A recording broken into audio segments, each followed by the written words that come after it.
Buenos días, tardes, noches o madrugadas, yo soy JJ Ross y esto es Orgullo Fan. Y hoy vamos a hablar de la cinta de terror estrenada recientemente, Gretel y Hansel, que ha dirigido Oz Perkins. Una cinta que no es brillante, lo digo ya desde el principio, o sea, no es una obra maestra, no es ni siquiera una película redonda, pero que tiene algunos alicientes interesantes. Por supuesto, basada en el cuento popular recogido por los hermanos Grimm. De inicio tengo que decir que no sé si os ha pasado alguna vez que estáis viendo una película que en líneas generales os gusta, pero estáis esperando durante todo el metraje que la película explote en algún momento, que dé un salto de calidad y que os deje con la boca abierta. Y ese momento nunca llega.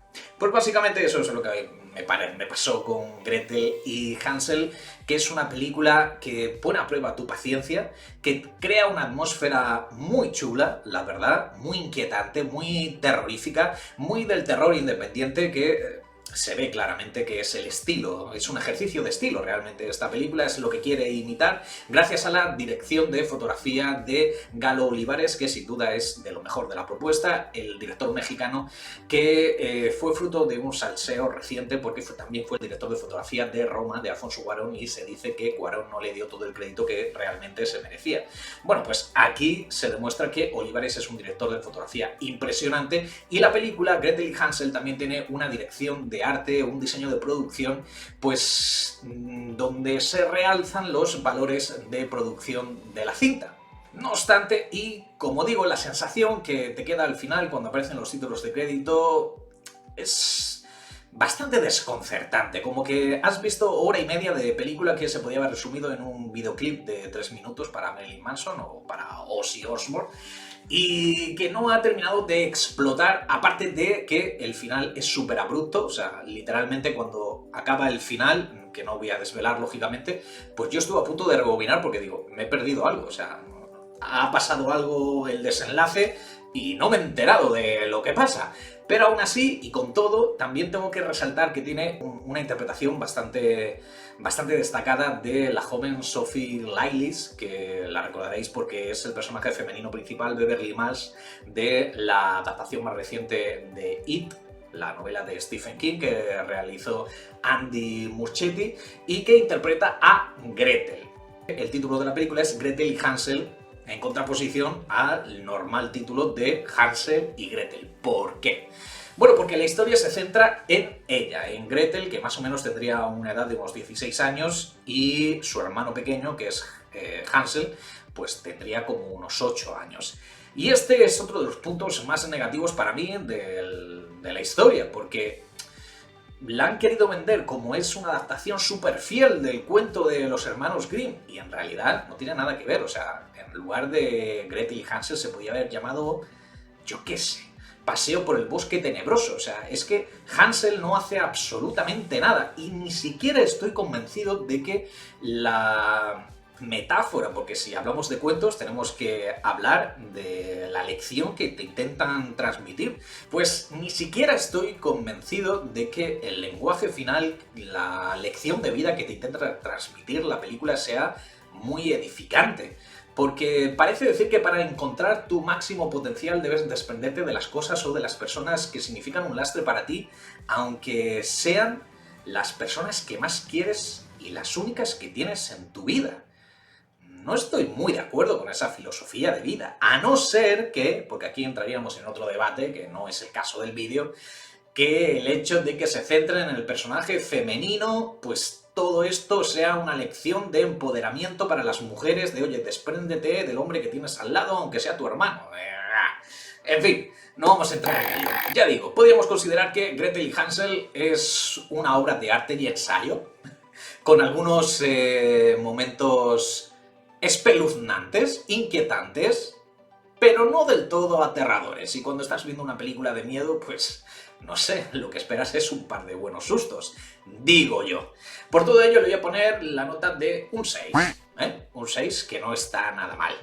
De hecho, y hablando del cuento de Hansel y Gretel, pues yo creo que tendría mejor nota incluso aquella película del año 2013, que a la postre se ha convertido como una pequeña película de culto, a pesar de que en su día no recibió críticas muy positivas. Estamos hablando de Hansel y Gretel, cazadores de brujos, película que dirigió el noruego Tommy Wirkola, que había llamado la atención por una película de serie B, Dead Snow, que en España se estrenó con el título de Zombies Nazis, ya el título lo dice todo, y que protagonizaron Jeremy Renner, que había llamado la atención por protagonizar The Hurt Locker, la película que aquí se llamó En Tierra Hostil, y que tenía también en su reparto a dos ex chicas Bond, Gemma Arterton y Famke Janssen, una película que mezclaba el cuento original, también era una reinterpretación de aquel cuento, pero con elementos steampunk y que también añadía elementos propios de la filmografía de Sam Raimi, de Peter Jackson, de Quentin Tarantino. Era una película que no se tomaba en serio a sí misma en ningún momento y que por eso era tremendamente divertida.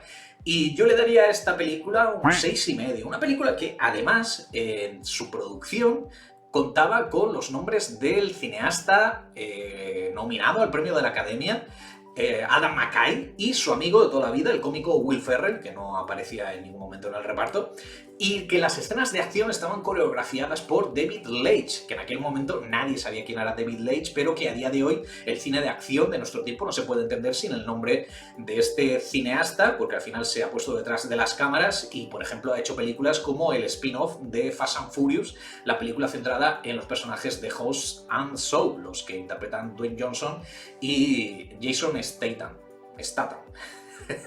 Nunca sé cómo se pronuncia. Por todo ello, digo, aquella película del 2013, Cazadores de Brujas, yo le pondría un 6,5, medio punto más.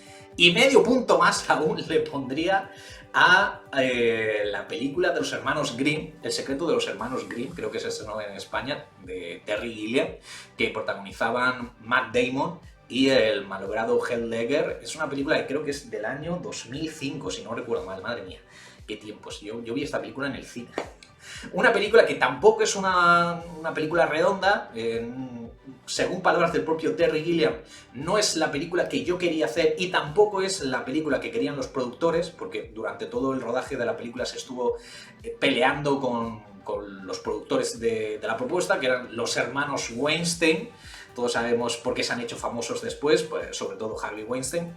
Película que tiene muchos elementos de la imaginería visual propia de Terry Gilliam, que mezclaba diversos cuentos de los hermanos Grimm, que reinterpretaban la vida de estos escritores o de esos recolectores de cuentos, que yo considero que es una película de culto. Además tenía un chiste, lo que para mí por lo menos es un chiste, bastante gracioso, porque el papel de la bruja, si estamos hablando de los hermanos Grimm, siempre tiene que haber una bruja, pues el papel de la bruja en un momento dice lo de espejito, espejito, ¿quién es la más bella del mundo?, ¿no?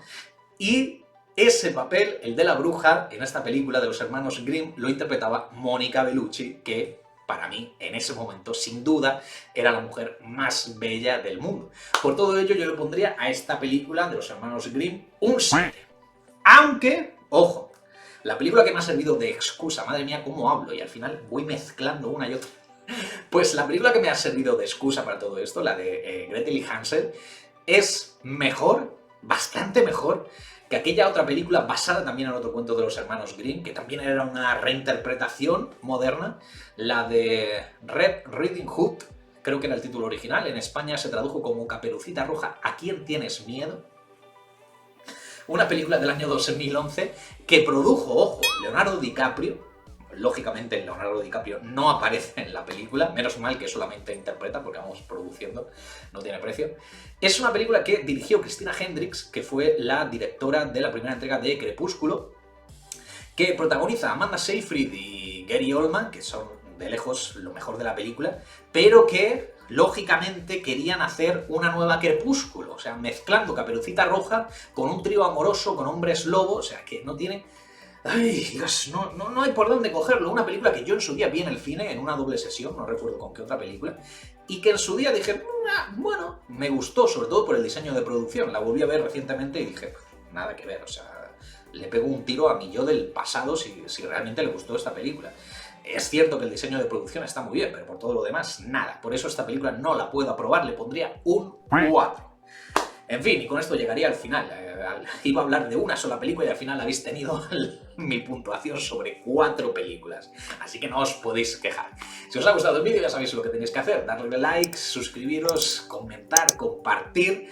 Y yo me despido hasta mañana mismo. de este vuestro canal y lo hago con un fanático. Saludos amigos. ¡Chao!